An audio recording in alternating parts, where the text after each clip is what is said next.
pensando, né, como eu ia associar a questão proposta na mesa com as pesquisas que eu venho realizando ultimamente, a partir de 2005, que são pesquisas sobre a administração de conflitos no espaço das delegacias de polícia, particularmente conflitos considerados conflitos de gênero, né?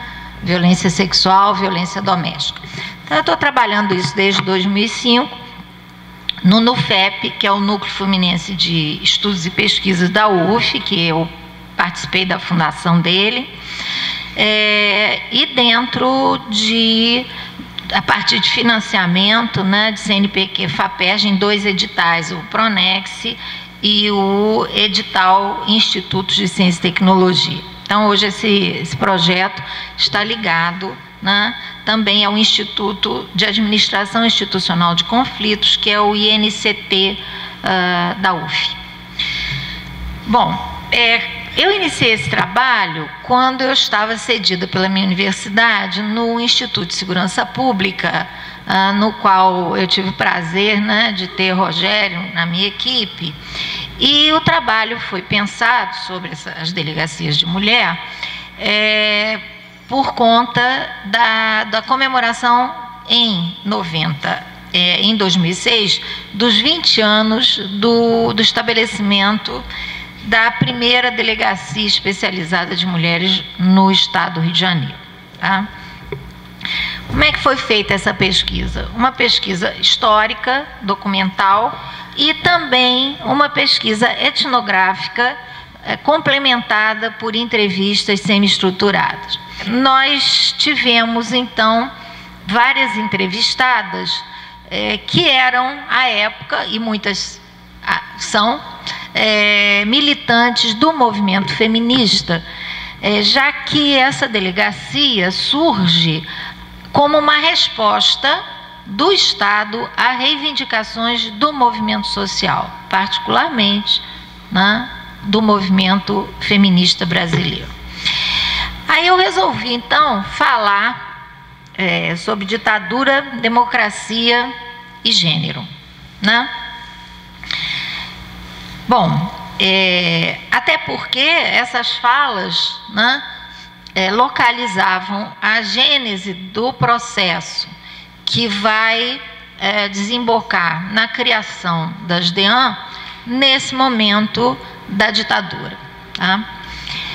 Então, o que eu pretendo abordar para vocês, do ponto de vista de um recorte de gênero nessa história, é como as representações de gênero, né, que fazem parte da cultura brasileira e das relações sociais da sociedade brasileira, elas perpassam esse momento, né, a partir de matrizes culturais muito antigas que nós podemos localizar no cristianismo dos primeiros tempos, no cristianismo da Alta Idade Média. Coincidentemente, amanhã eu vou participar de uma mesa às 9 horas da manhã no Departamento de História da UF, no Gragoatá, num seminário chamado Ler, Escrever e Narrar na Idade Média. E nesse seminário eu vou abordar justamente a questão das representações de gênero na longa duração do século V até o século XVIII. Né?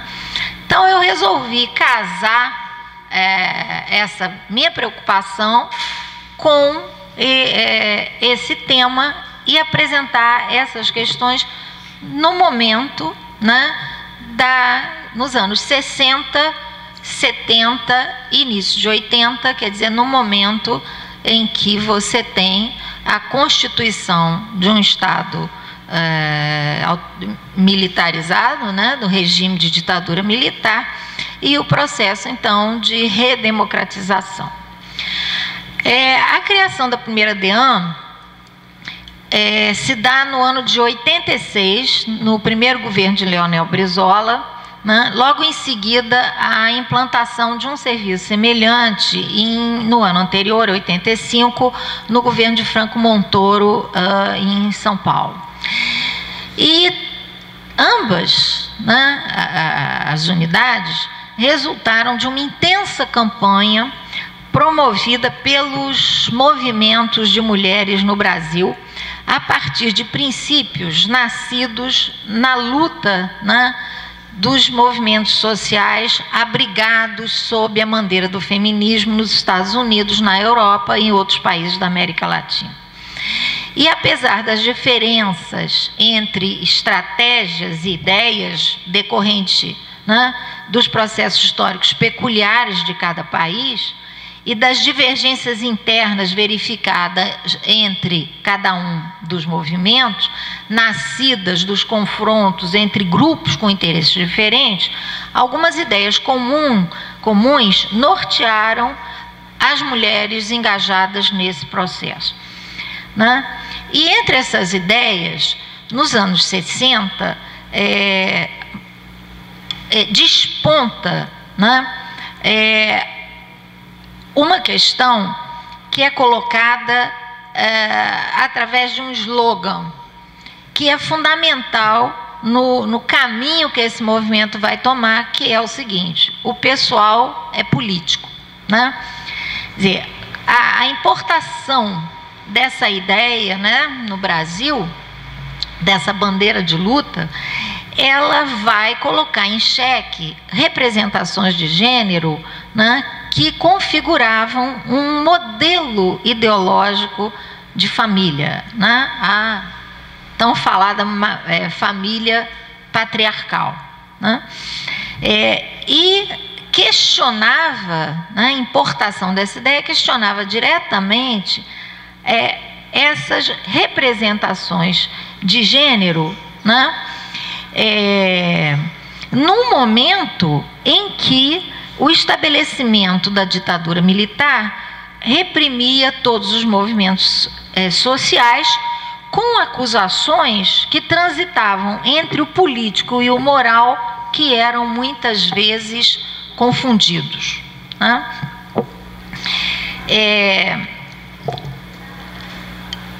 Nesse momento em que os partidos políticos vão sendo fechados, né, acontece a canalização para outros tipos de movimentos, né, e outros canais de expressão de anseios da população que se fazem à margem dessa estrutura partidária formal. Quer dizer, o movimento de mulheres, o movimento negro, né, e já começando a se esboçar algumas questões, né, do hoje chamado movimento gay. Quer dizer, há uma possibilidade, né, de se colocar questões específicas, interesses específicos e reivindicações específicas no quadro, né, da contestação à ditadura militar. E apesar dessa política interna desfavorável, né, de repressão, inclusive moralista, aos movimentos sociais, foi possível realizar em 72 o Congresso Nacional de Mulheres, cujos temas refletiram uma variedade de questões e também a variedade dos grupos abrangidos pelo que se chamava movimento feminista. É interessante que esse congresso ele vai reunir representantes, né, tanto da direita quanto da esquerda, e vai abordar questões muito complexas como o planejamento familiar. E mais interessante ainda que a possibilidade, né, de existir, né, esse congresso se deveu muito à participação de uma advogada, doutora Romi Medeiros, que tinha sido fundadora do Conselho Nacional de Mulheres em 49, né, e cujo empenho também tinha sido decisivo para a aprovação em 62 do Estatuto da Mulher Casada, que dava, né, certos direitos antes absolutamente negados à mulher dentro do matrimônio. E as relações da Romi Com os militares e com o governo militar, foi inclusive que facilitaram, né, nesse momento de violenta repressão dos anos de chumbo, né, um congresso dessa natureza, né? E isso é bom, se a gente está refletindo sobre o Estado, pensar na questão das relações pessoais no espaço público, né? E o que tem sido no Brasil as relações entre essas noções de público e de privado. Nessa mesma época dos anos 70, foram criados grupos de reflexão inspirados em modelos norte-americanos, que estavam, quer dizer, grupos que estavam acontecendo também na sociedade norte-americana, reunindo mulheres em encontros informais, em residências, mulheres geralmente de classe média, né, que debatiam questões do cotidiano, como a violência doméstica, a sexualidade, o planejamento familiar, etc. Esses grupos, embora eles não tivessem um caráter mobilizador, né, foram importantes porque eles embasaram nas suas discussões, né, reivindicações posteriores. Apesar, né, das discussões, e apesar das vezes determinados aspectos pessoais da vida das mulheres tenham sido privilegiados, né, o slogan "o pessoal é político" dava uma dimensão política, né, a essas questões. Um dos depoimentos de uma advogada atuante até hoje no movimento feminista, com uma atuação muito importante, ela diz o seguinte: eu já atuava em movimento estudantil e depois na minha faculdade de Direito, o CACO, né, o famoso Diretório Acadêmico e Centro, né, da resistência à ditadura militar, que foi uma resistência à ditadura militar e onde rapazes e moças atuavam em pé de igualdade na luta contra a ditadura. Embora hoje em dia, quando lembro retrospectivamente, eu diria que naquela época nós tínhamos muito mais as lideranças dos rapazes do que a liderança das moças, que faziam a mesma militância, corriam da polícia, se arriscavam da mesma forma. E essa minha militância acabou me levando, quando eu terminei a faculdade, a atuar como advogada de presos políticos. Então, a minha entrada na vida profissional, ao mesmo tempo em que eu trabalhava no escritório de advocacia da minha família, onde a gente atendia muitas mulheres, eu participava também como advogada de presos políticos. Nessa advocacia de preso político, duas situações me marcaram muito. Primeiro, defender uma mulher que estava perseguida pela polícia, não tinha sido presa. Ela foi julgada à revelia e eu fui advogada dessa mulher em uma auditoria na aeronáutica. Então, o que significava eu, com 25 anos, menos de 25 até, estar defendendo uma mulher e tendo que construir uma defesa, tendo a nítida percepção do peso da ditadura, de um peso diferenciado da ditadura sobre as mulheres. Naquela época, a gente já tinha relatos de presas políticas sofrendo violências sexuais. Então, isso era muito claro para mim. E, ao mesmo tempo, foi muito interessante, porque quando eu construí essa defesa, eu também joguei com os valores em relação à mulher. Então, eu apresentava essa minha cliente como uma mãe de família que estava sendo obrigada a estar afastada dos filhos. Ou seja, eu de alguma maneira utilizava alguma coisa que poderia ser os valores daqueles juízes da justiça militar. Essa fala, né, ela confirma esse slogan, que o pessoal é político, né? A ditadura tinha uma forte conotação moralista, reforçando assim o modelo ideológico de família patriarcal e o padrão de comportamento feminino dele derivado. Era um sentimento comum na época a necessidade de assumir esse padrão como meio de defesa diante de um possível enfrentamento com os agentes da ditadura. E aí vou contar uma experiência minha, em 72, quando era aluna do curso de História da UFRJ, né?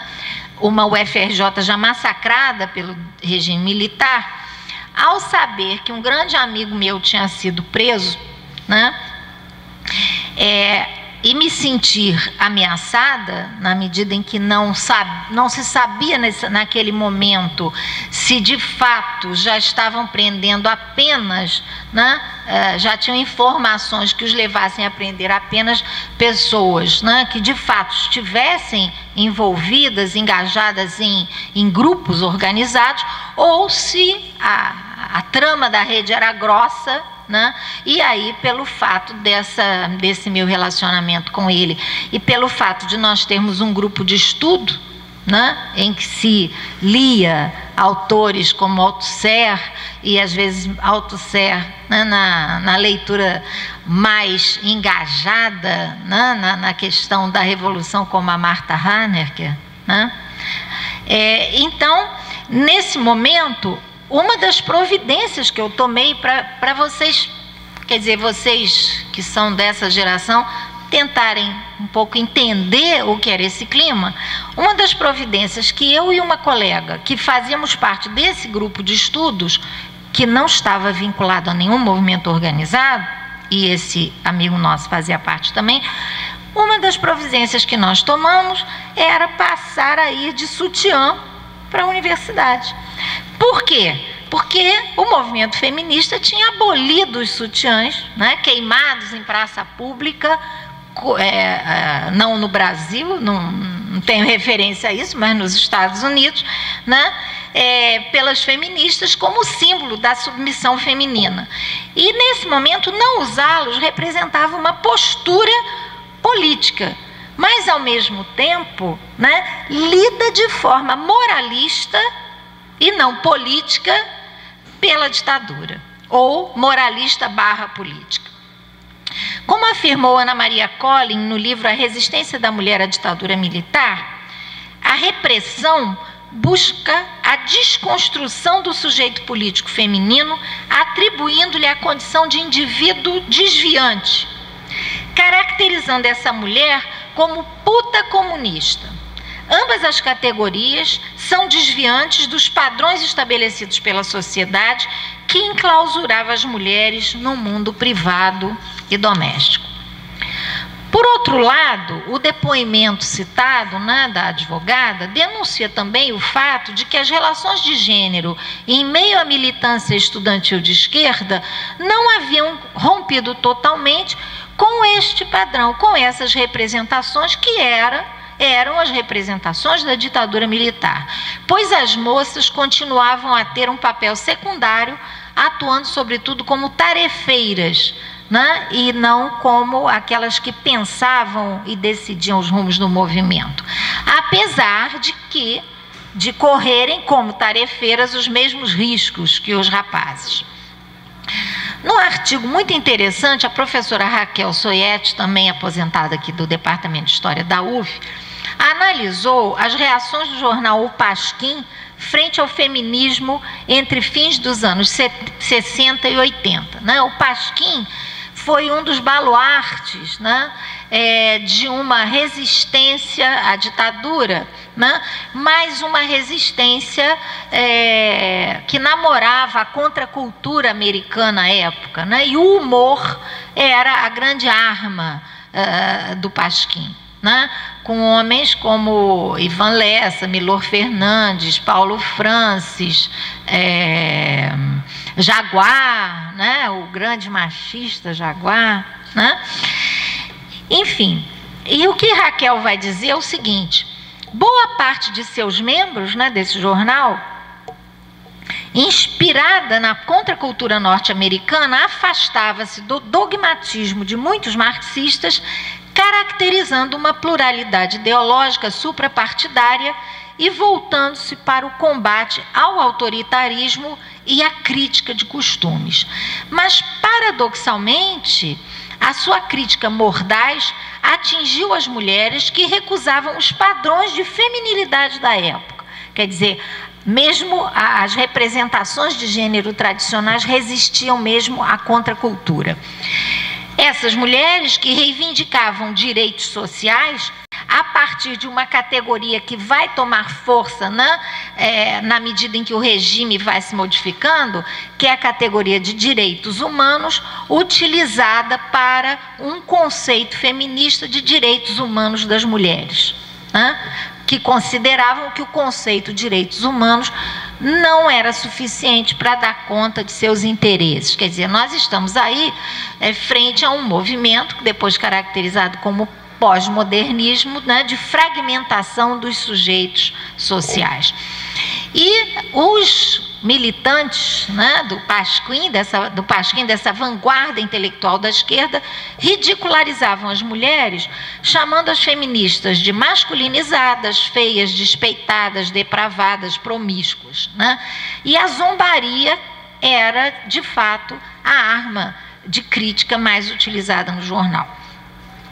Um exemplo significativo desse moralismo de esquerda, que nada devia aos militares conservadores, é esse texto.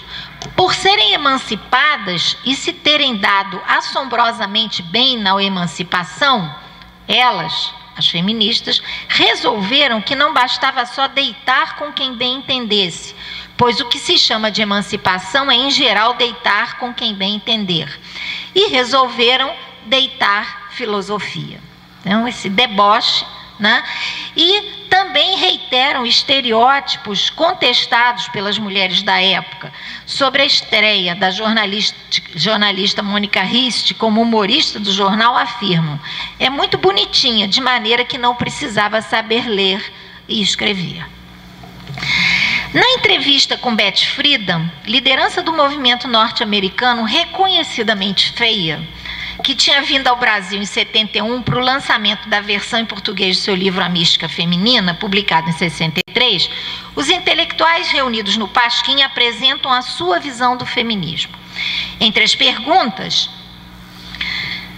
constam: se não havia no movimento um excessivo individualismo e a obsessão com problemas sexuais. Ao que Friedan retruca, apontando uma estreita vinculação com outros movimentos políticos de oposição no ZEUA, como a contestação à guerra do Vietnã e o movimento negro. A acusação de que o feminismo não teria um objetivo replica Friedan com sua vinculação à contracultura e à proposta de libertação de homens e mulheres. Mas suas respostas, muito bem articuladas, eu mesma doei a minha coleção do Pasquim ao Arquivo Geral da cidade do Rio de Janeiro. Quem quiser trabalhar ou ler, o Pasquim, essa coleção está toda lá. Então, não convenceram, na verdade, essa esquerda, e um ano depois, meses depois, mas já em outro ano, com relação a essa entrevista, Milor Fernandes diz essa pérola. Ele aponta o orgulho de ser considerado porco chauvinista, que era o que se falava na época, já que quem assim o julgou foi Betty Friedan, em pessoa, acrescentando causticamente: ela em pessoa é muito mal apessoada. E os estereótipos encontrados nos intelectuais do Pasquim são reproduzidos em frases, nas falas, dos militantes de esquerda, militantes aí organizados politicamente.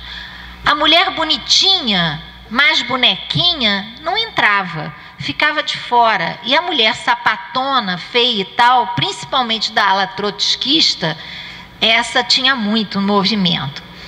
Portanto, das representações de gênero comuns na sociedade brasileira, não escapava nem a vanguarda intelectual de esquerda e nem os militantes organizados.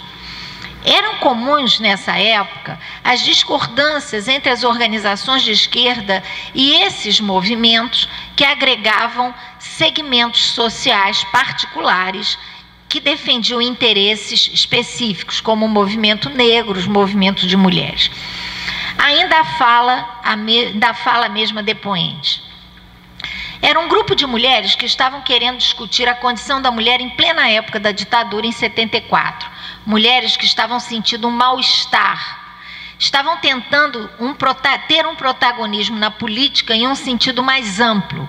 Ou seja, essa política da ditadura nós não queremos, mas aquela outra política da qual estávamos excluídas também não queremos.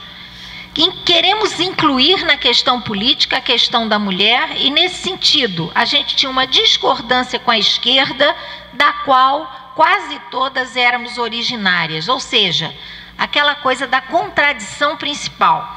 Primeiro vamos resolver os antagonismos de classe, para depois resolvermos as contradições secundárias, né? Para a esquerda, que assumia o saber do marxismo tradicional, né, discutir relações de gênero, liberdade sexual, era dividir o movimento. Essa questão é abordada de forma debochada no Pasquim por Ivan Lessa. Ei, feministas, em primeiro lugar os direitos humanos, depois a gente vê o caso de vocês, tá? Como aponta Collin, né, a construção da mulher como sujeito político encontra barreiras porque rompe com padrões estabelecidos pela família e pela sociedade, que estabeleceu códigos masculinos de participação pública e política. Em decorrência, a repressão, as organizações de esquerda e a sociedade em geral, né, desconstroem a mulher como sujeito, apresentando a mulher militante como um sujeito desviante e não político. Nos registros do DOPS, a condição de amantes das militantes é ressaltada, bem como o abandono do lar e dos filhos. Algumas anotações nessas fichas. Fulana, esposa de Danilo, igualmente procurado pelas autoridades do centro do país, abandonou seus 6 filhos menores para envolver-se na subversão. Alda aparece na ficha como casada, mas, entre aspas, abandonou marido e filhos para juntar-se ao movimento esquerdista. Suzana estaria no Chile, entre aspas, amaziada com Eduardo, terrorista da LN. As mulheres também são consideradas como aliciadas, apêndices dos homens, e daí a necessidade de se procurar identificar sempre quem é o seu pai, marido ou amante, né? Este sim, né, um sujeito político. Mas os militantes de esquerda têm a mesma visão. Para eles, no depoimento de uma militante, os homens estavam na militância porque pensavam assim: as mulheres porque iam atrás dos homens, atrás dos namorados, dos maridos, ou pior, para catar marido ou namorado. As mulheres, para eles, nunca vinham por cabeça própria. E ela diz: você tinha que negar o tempo inteiro a pecha de que estava no movimento para conseguir um homem. Os homens viam suas companheiras como estranhas, entre aspas. Essas mulheres que fazem política, elas são loucas, maravilhosas, mas loucas. São um pouco estranhas. Então, essas dificuldades todas tiveram que ser enfrentadas pelo movimento de mulheres, né?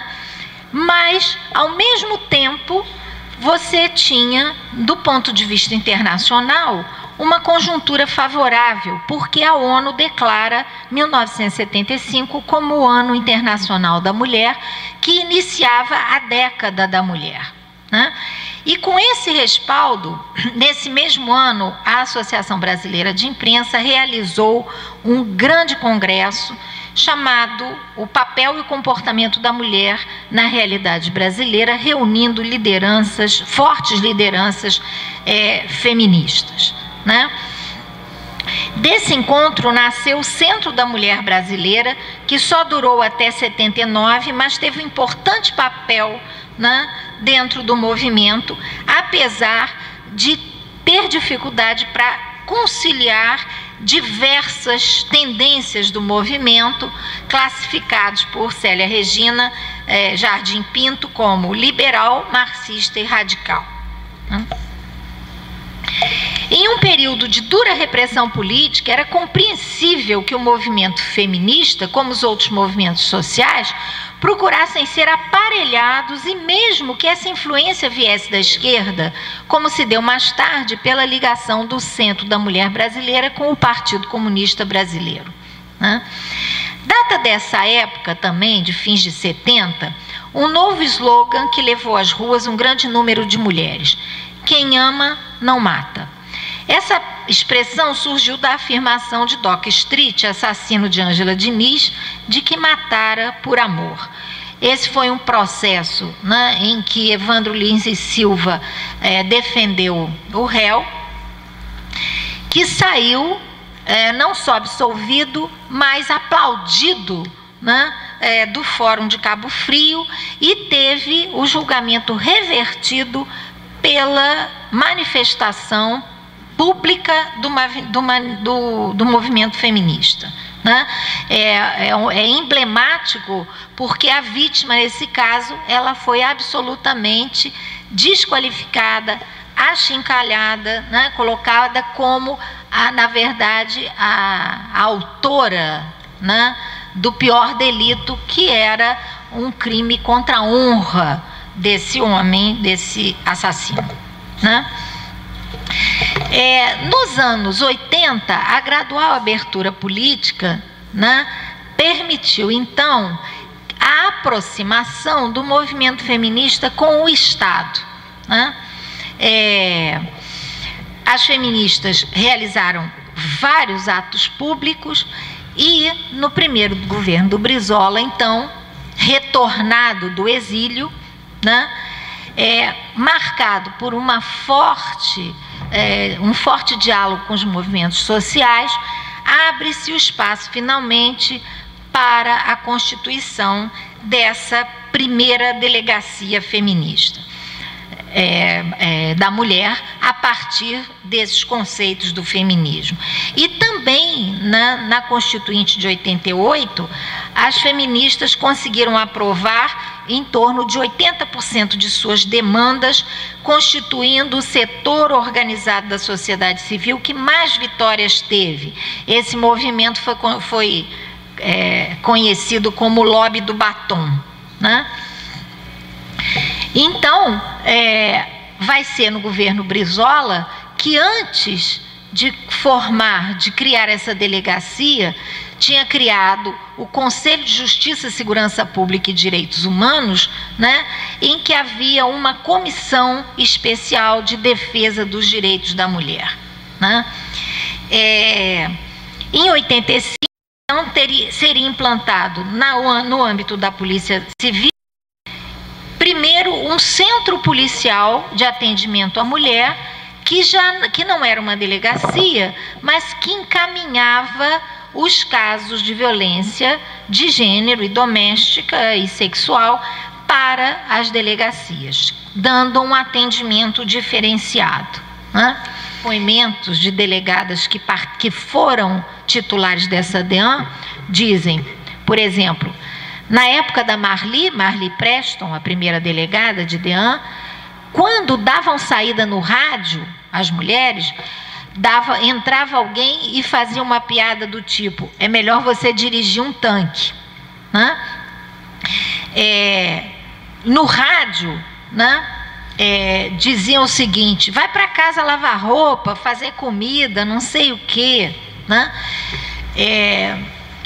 Um depoimento muito interessante da penúltima delegada dessa DEAN Centro, diz assim, que um dos policiais, ela ouviu um dos policiais falar para o outro: ah, rapaz, eu acho que vou me aposentar, não aguento mais isso. Eu saio daqui, vou para casa, tem uma mulher. Eu saio de casa, venho para o trabalho e tem uma mulher para me mandar. Não aguento mais, né?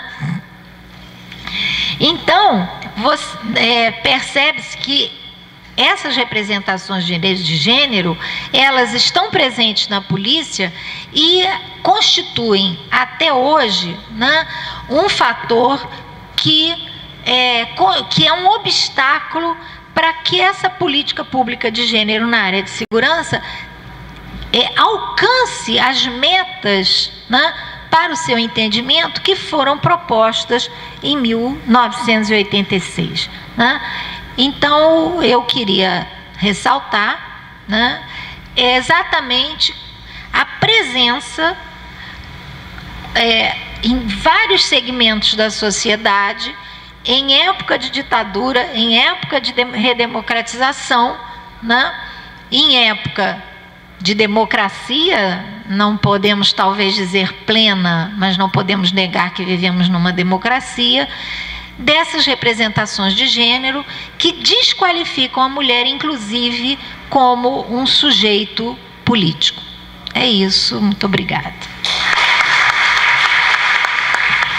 Gostaria muito de agradecer a exposição da professora Lana Lage, inclusive pelo fato de que, do meu ponto de vista, é um excelente recordatório de experiências pessoais que eu vivi exatamente na época da ditadura. Talvez boa parte do que aqui foi dito seja algo muito estranho para uma geração que provavelmente nasceu depois da Constituição de 88. Nós estamos falando de quase há 2 gerações atrás. No entanto, nesse sentido, foi muito bom recordar isso. Agora, muito importante, me parece, ressaltar o fato de que não basta ser de esquerda ou de direita, ou seja, a postura política não é exatamente um filtro positivo para evitar que a gente possa cair em preconceitos os mais diversos. Porque seguramente os militantes do movimento gay diriam coisas semelhantes a respeito do preconceito, seja da esquerda ou da direita, colocando os seus problemas como problemas secundários relativos à contradição principal da luta de classes, né? E, nesse sentido, que bom que nós caminhamos tanto no sentido de incorporar a discussão dos problemas femininos na discussão da democracia, que sem essa questão não há democracia possível.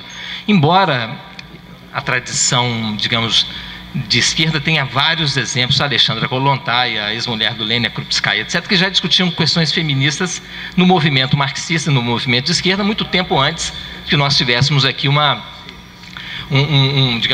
combate entre democracia e ditadura. No entanto, essas questões sempre foram secundarizadas, relativizadas, porque o problema principal era enfrentar a ditadura da burguesia, né? Com a permissão da mesa, eu quero fazer uma alusão aqui, já que a professora Lana falou tanto sobre a mulher, e realmente ela tem suas razões, porque a mulher foi sempre amassada, podemos dizer, sob o aspecto pejorativo, sempre vilipendiada, sempre maltratada. Não sei se eu sou a encarnação do próprio imperador Justiniano, porque sempre defendia a mulher. E foi o imperador Justiniano que deu ênfase à mulher, porque a herança era recebida tão somente pelo lado masculino. E foi o imperador Justiniano que deu essa abertura, esse valor à mulher, viu a mulher como um ser humano também. Eu, nas minhas conversas, em algumas palavras que eu pronuncio em público, eu faço uma alusão sempre à mulher, porque ai de nós se não fosse uma mulher. Aqui não estaríamos, porque somos gerados por uma mulher. Então, isso é o valor maior, em que nós temos que dar sempre um valor superestimado à mulher. E com isso, mais a mais, a mulher toma e se torna lugar especial na vida social. Portanto, se nós formos analisar aqui nesse auditório, vamos encontrar a predominância feminina, embelezando, aliás, sempre, não só a predominância, como a embelezamento em qualquer ambiente. Portanto, senhores, é a minha homenagem que eu faço hoje à parte feminina que aqui se encontra, representada pela professora Lana hoje, já que abriu esse encontro falando da mulher. E realmente sempre foi o homem, se colocar-se num determinado momento, vai verificar que ele foi sempre o machão da história, não é isso? Em que o machismo até hoje prevalece nos livros a expressão o homem que representava ambas criaturas. No entanto, nós temos que nos corrigir, nós homens, e darmos mais o valor à mulher, o valor que ela representa, e hoje nós a encontramos nos postos mais avançados da nossa vida social.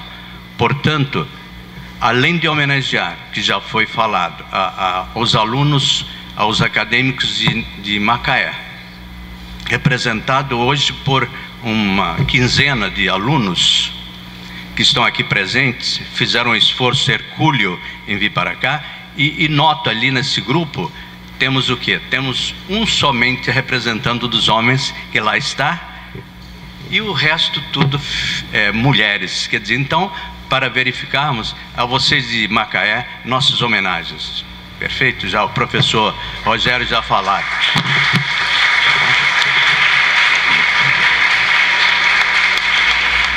Não só a mulher, como também ao meu representante aqui presente, não é isso? Da parte masculina. E com essa homenagem, com esse tributo que eu rendo à mulher, alguém tem que fazer isso, gente. Nós temos que fazer cada vez mais, porque damos valor, porque é outro ser humano, não deixa de ser um ser humano, por sinal, maravilhoso, um ser humano belo, em que nas minhas falas, em determinados momentos, eu falo sempre, professora Lana, eu falo sempre que a mulher representa para nós o verde de nossas praças, o azul do firmamento, o esteio de nossas vidas e as flores dos nossos jardins. Era isso que eu queria dizer para vocês. Homenagem nesse momento.